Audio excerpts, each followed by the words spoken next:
皆さん、こんにちは。今日もさやジャパニーズポッドキャストを聞いてくれてありがとうございます。今回はかなり重いというか難しいテーマです。今、中東でとても心が痛む情勢が続いていますが、先日、日本の首相、高市早苗さんとトランプが、会談を行いましたね。まあ先日といってももう2、3週、2週間くらい前なんですけれども、この会談がとても大きな話題になりました。その理由の一つは、トランプが真珠湾攻撃の冗談を言ったことでしたね。ある記者がトランプになぜアメリカはイラン攻撃について日本に前もって伝えなかったのかと聞いたところ、トランプは、日本はサプライズが得意でしょ、真珠湾攻撃の時みたいにねって言って笑ったんですね。で、これが大きな批判を浴び、ネットでは日本の首相がかわいそうっていうふうに言っている声をたくさん見かけました。で、ところが、同じ会談の中で、高市さんは、次のような発言をしました。世界の平和を成し遂げられるのは、ドナルド、あなた一人だけですよ、と言いました。まあ、賛否両論ありますが、あなたさえ戦争をやめれば世界が平和になるんですよっていう説教の意味で言ったと信じたいですが、まあ、どうなんでしょうね。いずれにせよ、この会談は日本はこんなにもアメリカなしではやっていけないのか、こんなにもアメリカに歯向かえずに言いなりになるしかない国なのかっていうのを考えさせられるものだったと思います。で、私がこの会談を、インスタで、ちょっと取り扱ったんですけれども、日米関係、日本とアメリカの関係に関して、面白い質問がたくさん寄せられました。例えば、なぜアメリカ人は大量の日本人を殺したのに、アメリカと日本は仲がいいのかとか、日本人はアメリカを慕ってるように見えるけど、どうしてなのかとか。で、これらの多くのことは、日本とアメリカの歴史を知ると、日本とアメリカの関係の歴史を知ると、かなり理解できる部分が多いと思うので、今回は、日本とアメリカの歴史、そして、現在まで続く、論争とか論点、問題を扱います。もう何段目かわからないですけれども、こちらも、日本の政治や社会を一緒に知ろうシリーズです。今回とても難しい内容で、時々言ってることが全然わかんないっていう方がいるんですけれども、パトレオンで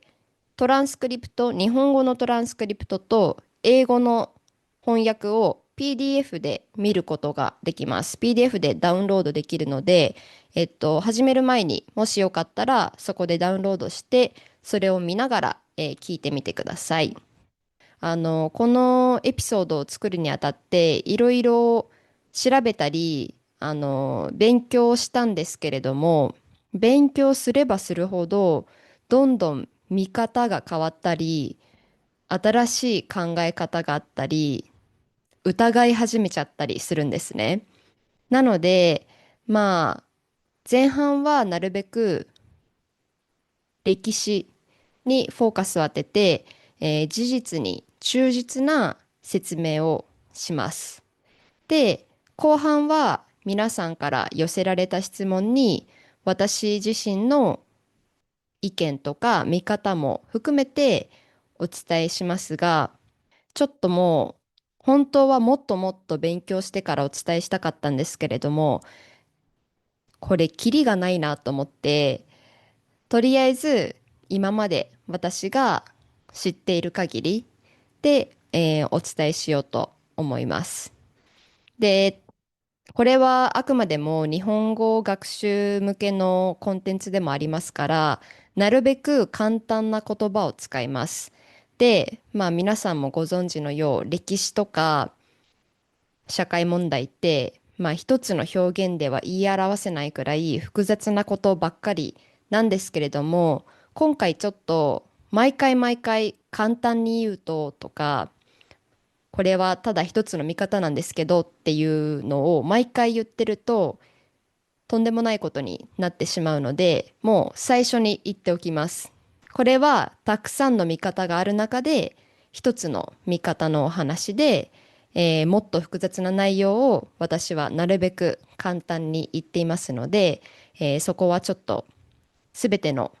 このエピソードのすべてのパートにおいてそうなっているので、ご注意をお願いします。はい。ではですね、まず、現在の日本とアメリカの関係を築いた背景にある歴史っていうのを、お話しします。日本とアメリカの歴史は1800年代後半まで遡ります。それまで日本は、1600年代からの200年くらい鎖国といって他の外国とほとんど交流を、禁止するということを行っていました。で、その鎖国を終わらせたのがアメリカです。その前も、まあ、ちょっとずつ他の国が来て開けてよみたいなことはあったんですけれども、毎回砲弾で撃ち返したりとかして、えーどうにか避けていたんですけれども、1854年に、アメリカの船がたくさん日本に来て、そして条約を結ばせました。その条約っていうのが、アメリカから日本に対して12の約束をしてもらうというもので、例えば、日本にアメリカのために、アメリカのために日本の2つの港を開けて、アメリカの船が入ってきたり、そこで船に必要なものをもらったり、船の人がそこに泊まったりできるようにしました。そもそもアメリカが日本に国を開けてほしかった理由は、例えばアジア進出の足がかりになることや、あとはその当時、クジラの量が大切で、クジラの油とかいろんなことに使えたので、そういった資源も欲しかったということなんですが、この条約からすでに日本とアメリカの、立場はちょっと不平等です。まずこの最初の条約では、2つの国、アメリカと日本のどちらか一方がもう一つ港を開けたいって言ったら、開けてもいいことになっていたんですね。つまりは、日本はそうじゃなくても、アメリカがもう一つ港を開けたいって言ったら、開けられるようになっていたんです。さらに、もし日本が他のヨーロッパとかの国と条約を作って、その内容がこのアメリカとの条約よりいい内容だったら、アメリカも同じような内容を結ぶことができる、同じような内容の条約を結ぶことができるっていう内容もありました。さらに、その4年後の1858年に、もう一つ条約が作られたんですけれども、この内容では、例えばアメリカ人が日本で犯罪を起こしても、日本の法律ではなくアメリカの法律で、裁かれるとか、そして貿易において関税ってありますよね。その関税を日本は自分で自由に決めることができなくて、アメリカが決めるっていう風になったんですね。かなり不平等だとは思うんですけれども、まあ、当時日本はその200年間国を閉じてて、外交の力もなかったですし、アメリカが日本をちょっと脅かしたりしたということもあって、この条約が、結ばれたらしいです。はい。で、まあ、こういうふうにちょっと無理やり国を開国した日本なんですけれども、まあ結果的には近代化が進んだんですね。この後アメリカが教育を改善するお手伝いをしたり、日本の軍事力を作るとか、あとは工場をたくさん作って、工業化も始まったりしたので、この後日本の国の力はどんどん上がっていきます。で、日本は日本で、その他の国に侵略して、力をつけていくっていうのも始めるので、中国と戦争したり、ロシアと戦争したりもします。で、さっきアメリカはアジア進出のために日本が欲しかったっていうことなんですけれども、実際アメリカは日本を開けて、はい、じゃあ日本頑張ってね、じゃなくて、まあ、日本がその中国とかロシアと戦争する上で、するときに、後ろから後ろ盾となって支えてあげたり、教育とか技術っていった、知識なども、協力するっていうかサポートしてあげていたんですね。なので、この時すでに日本はアメリカにサポートしてもらう。その代わりにアメリカがアジアに進出する、きっかけというか、拠点となるっていう風な関係は出来上がっていたのかなと思います。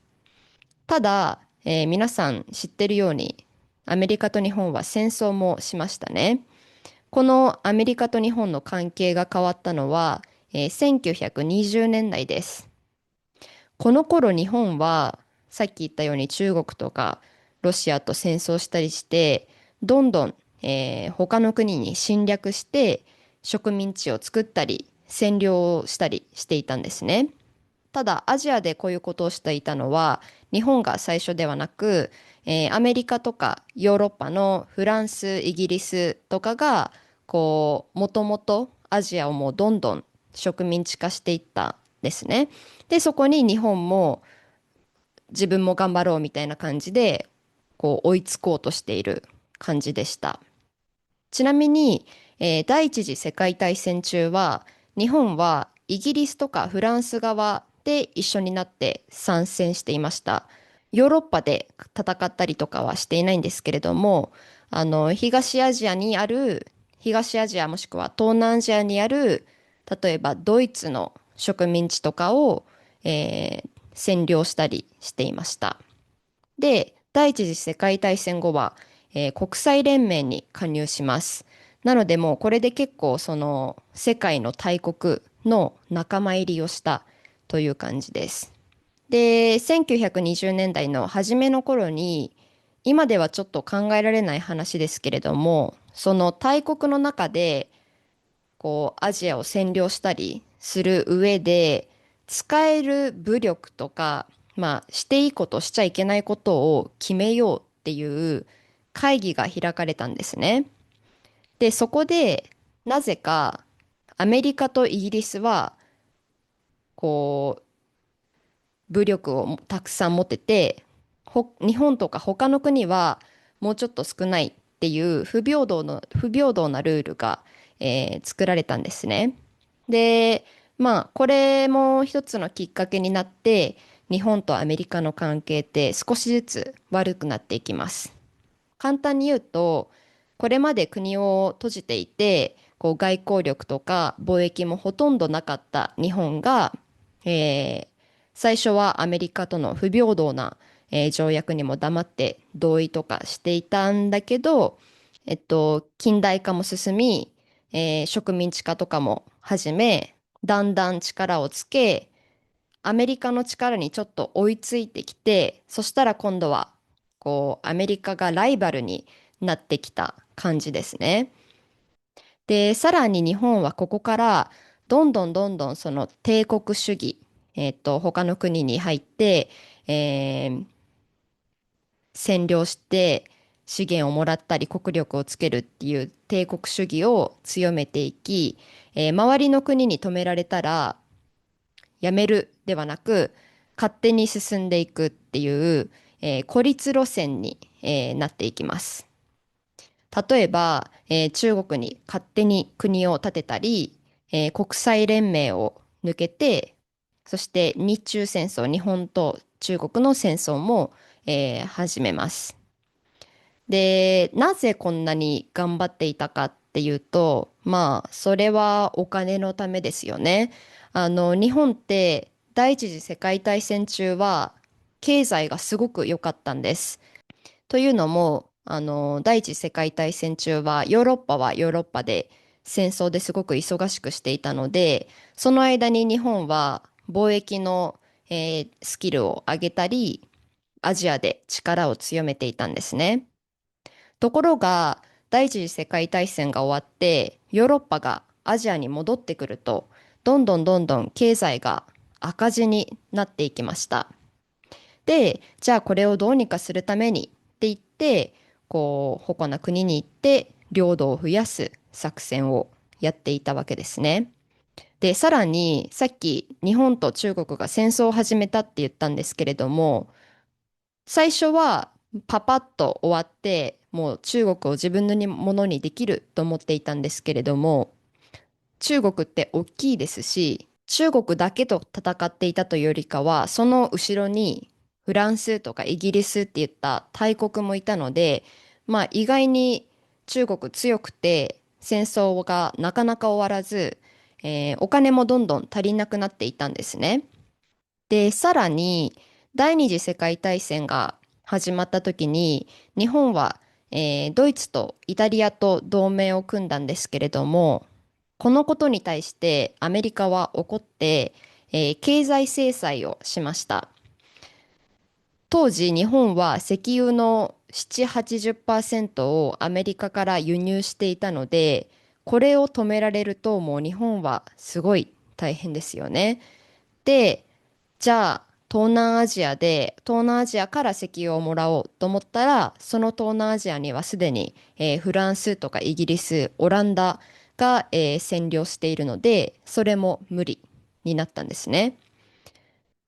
ただ、日本もアメリカも、じゃあ戦争したいというわけではなく、お互いにどうにか、戦争せずに解決する方法を探していたらしいです。ただ、その交渉内容っていうのが、例えばアメリカは日本に、じゃあ、今まで戦争で勝ち取ってきた中国の領土とか全部ちょうだい。その代わりに経済制裁やめるよ。みたいな感じだったんですね。なので、まあ、よく言う言い方では、この日本とアメリカの戦争は、戦争せずに、もう最初からアメリカに降参して、アメリカの言いなりになるか、それとも戦争するかっていう感じだったらしいんですね。で、日本は、今まで頑張ってきたっていう言い方もあれですけれども、まあ、そんな簡単には諦められないということで、戦争を始めました。で、この戦争の始まりが、さっき最初に言った真珠湾攻撃だったんですね。この真珠湾攻撃って、日本によると、開戦通知、戦争始めますよっていうお知らせを出していたんだけど、何かあって遅れちゃってて、その通知が届く前に先に攻撃しちゃったらしいです。ただ、アメリカにとっては、そんなのただの言いがかりじゃん。あれって奇襲攻撃だったよね。いきなり通達せずに、お知らせせずに攻撃するっていうすごい悪い手口だよねっていうことで、トランプさんもそのサプライズみたいなジョークを言ってたんですけれども、あの、アメリカはこの真珠湾攻撃のことをすごく今でも悔しく思ってる人がいるので、トランプさんとかはあの会議だけではなく、普段からよく真珠湾攻撃のことを、持ち出すらしいです。さて、こうして、日本とアメリカの戦争が始まったんですけれども、日本は長い目で見ると国力が全く、足りていなかったんですね。アメリカに比べると。なので途中から勢力がどんどん弱まってきて、最終的には原爆で、20万人の人が亡くなりましたね。で、原爆で20万人っていうのは有名なんですけれども、他にも例えば東京大空襲では一晩で10万人の民間人が、亡くなっています。第二次世界大戦全体で、日本人の死者は2、300万人だったそうです。そして1945年、日本は降伏して、そしてアメリカはその後日本を7年間占領します。で、占領というのは、いろんなことがありましたが、アメリカが間接的に日本の政治を行いました。例えば、憲法を作るということです。今存在している憲法と同じ憲法なんですけれども、間接的と言っても、アメリカが憲法の下書きを作って、日本政府はそれを修正したりした後に、承認をするという形だったので、アメリカが憲法を作ったと言ってもちょっと過言ではないという感じです。ただその憲法っていうのはすごく民主的で、軍国主義的な教育を廃止したり、女性参政権もこの時に可能になったり、あとはフェミニズムの歴史の時に説明した、すごく家父長的な家制度っていうのも廃止されたり、そして経済も、立て直されました。あとは重要なのは、戦争を放棄することがこの憲法によって定められました。で、こう聞くと、アメリカのおかげで日本はいい国になったっていう感じがしますよね。で、実は実際にここが日本人の中でもアメリカに対する評価が分かれるポイントの一つでもあります。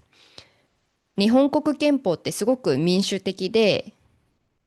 他の国では戦後の後も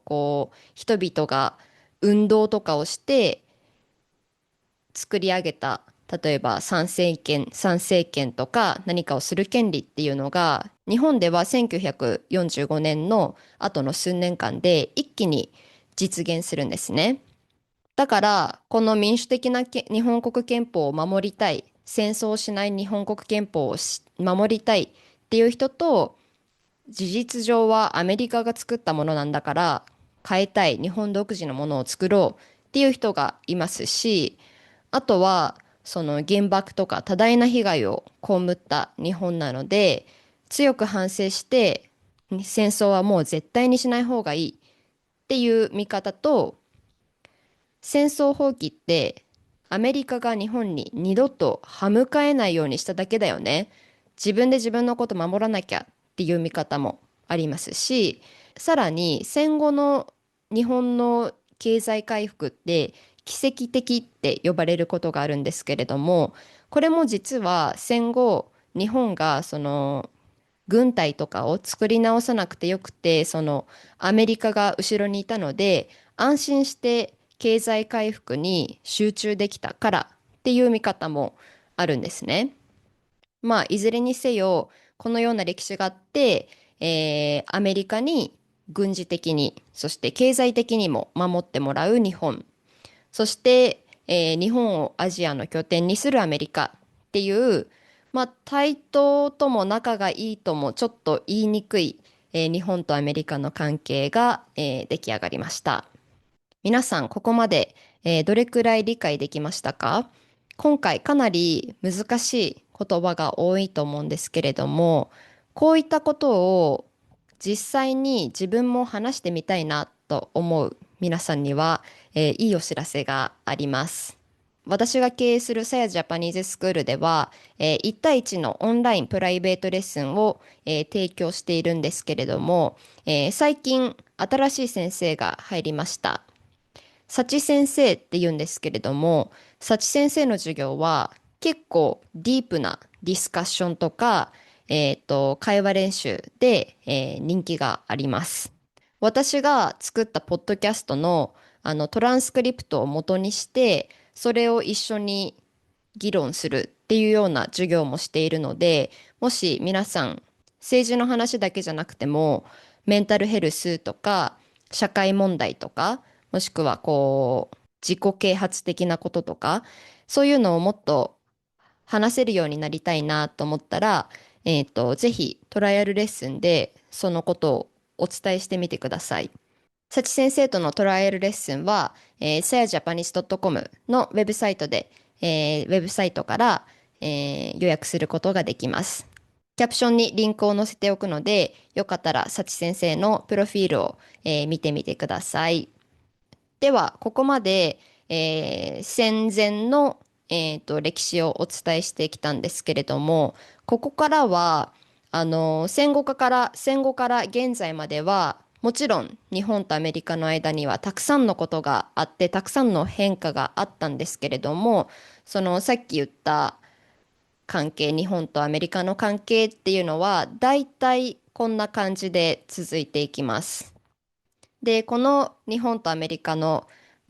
依存関係と呼びますね。依存関係について、日本国内ではずっと意見が割れていて、もう長い間、政治の重要な論争点の一つになっています。で、様々な要素が関係しているんですけれども、今回のポッドキャストエピソードでは、戦争への向き合い方に、焦点を当てて、ここから話していきます。まずですね、さっき言ったように、戦後にできた日本の憲法は戦争の放棄を誓っているんですね。で、この戦争の放棄が書かれているのは憲法の9条で、この憲法9条っていう言葉って日本人ならほとんどの人が聞いたことがあるし、選挙の時も毎日のニュースでもよく見ます。で、日本ってデモ活動とかあんまりしない政治的におとなしい国なんですけれども、この憲法9条改正反対デモとかは結構普通に目にします。で、この憲法9条、具体的にどんなことが書かれているかというと、武力を使わない、戦争をしない、軍隊や武器を持たないというような内容です。つまりは、戦争もしないし、参加もしない。ただ、この戦争放棄って、もし周りの国もみんな戦争を放棄していたら意味がありますけれども、意味があるというか安心できますけれども、実際はそうじゃないですよね。第二次世界大戦が終わったもう、そのすぐ後から世界のいろいろなところで戦争がまた起きましたよね。なので当時からもちろん戦争しよう、またしようなんて誰も言わないですけれども、これじゃあ何かあった時に自分のことを守れなくないっていうことで、この戦争放棄に賛成しない人たちが、一定数いるんですね。で、アメリカにとっても、アメリカに歯向かえないように、その戦争を放棄させたとはいえ、軍事力がないのなら使い物にもならないですよね。で、特にこの後冷戦が起こりますよね。で、冷戦中って朝鮮、ベトナム、ソビエトとか、日本の周りのいろんなところで様々な、戦争とか緊張する状態が続いていましたよね。なので、日本がアメリカを支援できる状態にあるっていうことも大切だったんですね。ただ、この憲法があるせいで戦争はできないはずなんですね。じゃあ、ここでどうしたかっていうと、憲法を変えるっていうのはかなり壁が高いことなので、今まで実際に変えられたことはなかったんですね。ただ、解釈を変えることはできるんですね。戦争をするとは言わずとも、いろんなことができるようになったんです。例えば、朝鮮戦争が始まった、次の年の1950年には、アメリカ政府は再軍備、また軍隊を作りましょうっていうのを決めたんです。たった1945年、第二次世界大戦が終わった5年後ですけれども、軍隊を作りましょうということになったんですが、さっき言ったように憲法9条があって、軍隊を作るのはダメですよね。なので、その代わりに警察予備隊という名前のものを作り、後でこれは自衛隊という名前に変更されます。自衛隊っていう名前の通り、最初はもし自分の国が攻撃された場合だけ自分の国を守れますよっていう、えーものだったんですね。そして、1952年にねんにアメリカの日本の占領が終わったんですけれども、それが終わると同時にある条約が結ばれました。この条約、今でもニュースでよく耳にするものなんですけれども、日米安全保障条約というもので、例えばアメリカは日本に基地を置いていいとかいうことが、決まったんですね。で、1960年に一度改定されるんですけれども、この時には日本とアメリカがお互いに防衛できるということも決まったんですね。で、今回はちょっと詳しく扱えないんですけれども、フェミニズムの歴史のお話をした時に、1960年代、70年代で日本で大きな激しい学生運動が、起こったっていうことを話したんですけれども、この改定もこの運動のきっかけの一つだったんですね。というのも、この改定時にアメリカの基地はもう日本から撤退するっていうのを期待していたけれども、むしろもっとアメリカと手を組む方向性になったっていうことにがっかりした人がいたり、あとはこの改定の決定っていうのがそもそも強引なやり方で、反対してる人たちがいたのにそれを押し切って無理やり決めたっていうところがあったので、なんか戦前の政治のやり方に戻ってないみたいな感じで、この安全保障、日米安全保障条約改定には反対したり、その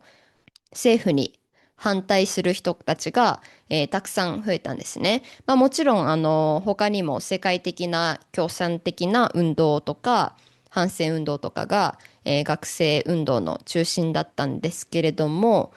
話をこの条約に戻しますと、この条約の内容には例えばこんなことが書いてあります。武力攻撃に抵抗するそれぞれの能力を維持し発展させる。日本の領域におけるいずれか一方、つまり日本かアメリカに対する武力攻撃が自分の国の平和や安全を脅かすものであることを認め、共通の危険に対処するように行動するなどです。この条約ってすごくやんわりした言い方をしていますよね。あの自分の国の平和や安全を脅かすようなことだったら、ことってそもそも何ですか？そしてそれに対して対処する。対処するって、もし憲法9条があるから軍隊も武器も持てないのにどうやって対処できるんですか？お互いに防衛するというのことですが、これも軍隊や武器を持たないならどうやって防衛するんですかっていういろんな矛盾点があるものなんですね。まあこんなグレーゾーンを抱えながら、さっき説明した自衛隊のあり方が1990年代に大きく変わります。この頃、湾岸戦争が始まりました。そして、世界の各国がクウェート支援のために軍隊を派遣したんですね。だけど日本は憲法9条があったので軍隊は派遣できない。なのでその代わりに、110億ドルを、110億ドルの資金を出したそうです。ところが、これが国際的には認識されず、国際的には日本は軍隊を支援しなか、軍隊を派遣しない、何もしなかったんだねっていうふうに思われてしまって、こう日本はすごく居心地の悪い思いをしたんですね。で、その翌年の1992年には、自衛隊は海外に行けるっていう法律ができたんですね。なので最初は自分の国が攻撃された時だけ守れますよっていう自衛隊が今度は海外にも行けるようになったんですね。さらに2014年にまた大きく変わります。今度は自分の国の防衛だけではなく、世界中どこでももし仲間の国の安全が脅かされていたら、武力を行使していいよっていう風になったんです。で、なぜこのタイミングかというと、当時の首相は、えっと、安倍晋三さんでした。安倍さんが、殺害されてしまった話っていうのは他のエピソードで話したので、興味があったらそれを見てほしいんですけれども、当時、中国がどんどん力を強めていてって、さらに北朝鮮もミサイル発射がどんどん増えていったんですね。なので、アメリカにとっても日本にとっても不安な時だったんですね。で、まあじゃあちょっとお互いに力を合わせて、こう、自分たちの立場を守りたいよね、ということで、このような、こう、日本とアメリカがお互いに武力で助け合え、守り合えるような変更がされたんですね。で、ちなみに今、首相の高市さんは安倍さんの意思を継いでいると言われるような、こう、安倍さんの政治的な方針を、まあ、やっている人で、さっき、会談で高市さんがトランプのことをドナルドって呼んでいたんですけれども、トランプも高市さんのことを早苗って下の名前で呼びますし、安倍さんもトランプに下の名前で呼ばれていたんですね。まあ、それは置いといて、この会議でトランプはホルムズ海峡に自衛隊の派遣を頼んだんですけれども、その時に高市さんは、ごめん、憲法9条があるから難しいですっていうような、ことを言っていたんですね。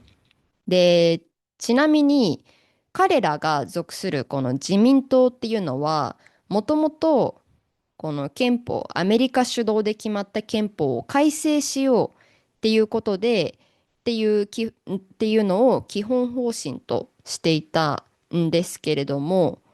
今は自民党って言ってもいろいろなその中の派があるんですけれども、基本的には親アメリカと仲良くやっていこうっていう党なんですね。なので、こう、アメリカの言いなりな憲法ではなく、日本独自の憲法にしたいと言いつつ、今、9条を変えたら、まあ、それこそアメリカの言いなりなんじゃないかなって、ちょっと矛盾するなと、個人的には、思っています。で、あとは、これも私の個人的な見解なんですけれども、さっきから、あの、よ聞いてわかるように、その憲法とか、安全保障条約ってすごくやんわりものを表現していますよね。で、これって当時の日本がアメリカに二度と歯向かえないようにしつつ、使いたい時には日本を使えるように、こう、あえて解釈の余地のある表現をしていたのかな、やんわりとした表現をしていたのかな、とか、私は考察しているというか、考えています。まあ、本当かどうかは全然わからないんですけれどもね。はい、ここまでが、日本とアメリカの戦争への向き合い方とか軍事力を中心とした、関係のお話だったんですけれども、ここからは皆さんにいただいた質問にお答えします。でも、ここからは完全に個人的な意見となります。まず最初の質問。日本とアメリカの経済関係はどうですか？借金はありますか？まずですね、日国間の直接的な借金はないようです。で、ただ日本は10年以上アメリカ国債の保有量が、他の国の中でトップらしいですね。で、あとは例えば日本にあるアメリカの基地って実はその資金の80%以上を日本が負担しています。ただ、経済力とか国力っていうと、その GDP とかね、っていうと、アメリカの方が、断然上です。次、高市首相はイラン戦争でアメリカを支持しているのか。彼女の政治方針的にアメリカとは仲良くしたいし、本当は支持したいと思うんですね。ただ、多くの日本人は反戦への強い気持ちをまだ持っているんですね。戦争放棄って憲法でそう言われただけじゃなくて、教育でも強くその戦争放棄っていうのが、日本人の頭に刷り込まれてきたんですね。日本の国語の教科書とか見ると、もう6歳の時から使うものから、たくさん戦争に関する話が扱われていて、日本人がすごい小さい頃から戦争は良くない、絶対してはいけないっていう考え方をこう入れられているんですね。だからもちろんその理不尽な戦争を仕掛けているアメリカを支持しますなんてはっきり言ったら、多分日本人の反感を買うのは目に見えているので、まあ、支持していますとははっきり言わないですね。で、実際に最近行われた調査では、80%以上の日本人がアメリカのイラン攻撃に反対していて、半分ほどの人が首相のこの戦争に対する姿勢を支持していないようです。まあ、ただ、たった数ヶ月前、総選挙が行われましたが、この時、この自民党って3分の2の議席を占めていたんですね。つまり日本人からの支持率がとても高いんですね。で、この時はまだイラン戦争始まっていなかったんですけれども、なんかこの自民党に投票した人たちは、自民党のこういった方針を知っていたのかなって私はちょっと疑問に思っています。で、この話とちょっと関係するのが次の質問。日本の若い人たちは高市首相が好きですかという質問ですね。まあ、政治の話をあんまりしない日本人の高市首相への評価を知るのはすごい難しくて、特に私は今日本に住んでいないので、私が持っている情報っていうのは、SNS とかで投稿している人たちの意見しかわからないんですけれども、戦争が始まる前は、日本人が高市首相をアイドルのようにもてはやしているっていうのにすごくびっくりしました。例えば、なんかもともとバンドをやっていたからすごいかっこいい。バイクに乗っていたらしい昔、かっこいいとか、服装を真似しようとか、なんかすごい疲れてそう、かわいそう、でもそんなに働くのかっこいいみたいな、人物像、人としてすごく褒めたたえている声がたくさん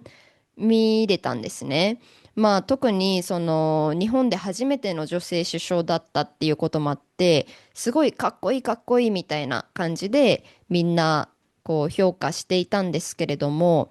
若い人のその時の投票率って30%なんですね。20代の特に20代のうちの70%は投票すらしていないんですね。なので、この高市首相が例えばリベラル的な政策には反対、もしくは全く言及しないっていうことか、そういった政治的方針を知っているかどうかっていうのはちょっと疑問というか怪しいところですね。次の質問が日本のアメリカ基地について、日本人はどう思っているかですが、あのーアンケートとかそういった調査の結果を見ると、まあ、意外にも反対っていう人は半分かそれよりもちょっと多いだけなんですね。まあ、もちろん、アメリカ兵による強姦事件とかが起きたり、小型航空機が落ちたとかで、直接的な危険が感じられると、もちろん反対の声もよく上がるんですけれども、まあ、基本的には、まあ、今の人たちにとっては、生まれた時からずっとあるものなので、まあ、特に疑問に思うこともないのかなと思いますね。で、実際に移設とか新しく作るとかなると多くの人が反対します。まあこれは例えば沖縄に移設するってなると沖縄のその美しい海の生態系を崩して埋め立て地を作ろうっていうことをしているらしいので、まあそういったことに反対しているのかもしれないですね。次の質問が、日本人は第二次世界大戦についてどう感じているか、敗者コンプレックスはあるか。うん、敗者コンプレックスというものを今まで考えたこともなかったので、今回聞かれて初めて、ああ、確かにないなって気づいたんですね。で、それよりも反省の色が強い気がします。色が濃い気がします。もちろん空襲とか原爆って本当に悲惨なことで絶対忘れてはならない、ことだと思っているんですけれども、だからアメリカが嫌いっていう人たちは少なくとも戦争経験者以外では聞いたことがないですね。それよりも日本は戦争をしてしまった、良くないみたいな自己反省的な態度が強いかな。で、それは実際に事実でもありますよね。反省するべきことではありますからね。アメリカにアメリカが日本の民間人をたくさん殺しましたが、日本も他の国の民間人をたくさん殺していますからね。東南アジアの国々もそうですし、もうそもそも中国とかロシア、朝鮮に攻撃しに行く必要も実はなかったですからね。なので、アメリカの嫌悪とか敗者コンプレックスよりも反省という気持ちが強いのかなと思うんですけれども、まあ、もしかしたらこれが敗者コンプレックスかもしれないですね。負けたっていうことを認めたくないので、あまり日本人にも負けましたよっていうのは感じさせないようにしていて、それよりも、まあ、戦争しちゃったダメですねみたいなことを感じさせるようにしてるのかなとか思ったり、まあ、あとはアメリカって憲法作っただけじゃなくて教育制度とかもアメリカがもう丸ごと変えたので、教育ってすごく影響力が強いですよね。例えば歴史の教科書にアメリカがこんなことしました、ひどい国ですって書いたらアメリカを嫌いになるし、そうじゃなかったらアメリカに助けてもらったんだっていうふうに思わせることも可能ですよね。なので日本人が今戦争について抱いている気持ちとかも事実に基づくというよりかは戦争後のこう政府のマインドコントロールに基づくものなのかなと、思っています。はい。最後に一番聞かれたことが、日本人はアメリカのことが好きなんですか？なぜ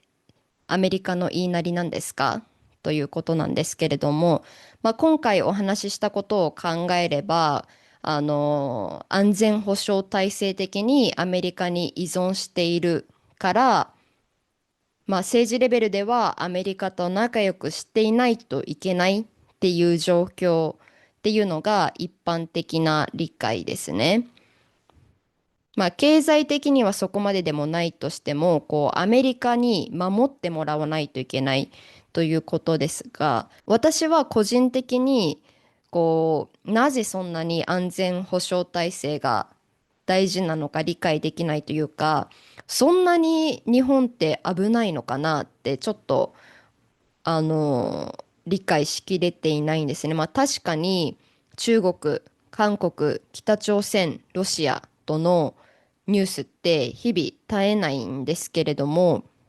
もしかしたら私が生まれた時にはもうすでに戦争の跡形もないし、すごく平和な国に生まれたので、まさか自分の国が危険な状態になるなんて思えないから、実感が湧かないだけなのかもしれないですね。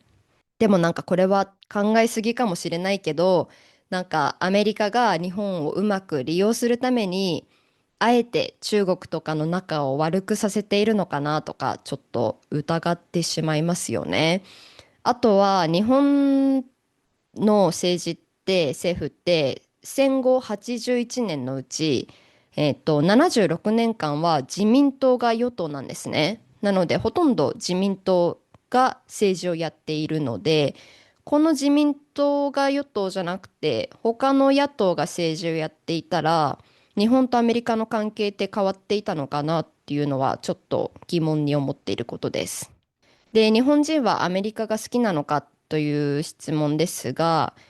まあ、そもそも日本って西洋がすごい、欧米ってすごいねってするっていうふうに考える傾向が強いですね。政治的にもライフスタイル的にも、あとは見た目的にも、その美のスタンダード的にも、日本人だからダメ、欧米人ならもっとうまくできるみたいな発言を未だによく聞きます。で、欧米、西洋の中ではやっぱりアメリカの存在が大きいので、アメリカってすごいねみたいな感じにはなりやすいのかもしれません。質問のうちに一つ、日本人に会うとアメリカ人ですかってみんなに聞かれる。僕はアメリカ人じゃないんだ、私はアメリカ人じゃないんだけどなんでっていう質問があったんですけれども、最近私が一つ気づいたことは、多くの日本人は白人イコールアメリカ人と思っているような傾向がありますね。特に高齢の方にとっては、アメリカが日本の政治をしていた時期もあったくらい、アメリカの存在って大きいので、まあ、そういうふうになってしまうのはちょっと理解が、できますね。はい。というわけで、他にも、日本のリベラル政党ってあるんですかとか、自民党ってどんな政党なんですかとか、いろんな面白い質問が来ていたんですけれども、特に日本の政治に集中したことに関しては、他のエピソードでお話できたらいいなと思っています。はい。皆さん、どんな感想を持ちましたか？これから日本とアメリカはどのような関係を築いていくと思いますか？難しいことですけれども、何か思ったことがあったら、ぜひコメント欄で教えてください。はい、それでは最後まで聞いてくれてありがとうございました。また次のエピソードでお会いしましょう。If you want to learn Japanese more interactively, you can find the best teacher for you at Saya Japanese School, a quality-first online Japanese school founded by me. Visit sayajapanese.com for more information. Thanks for your support and happy learning!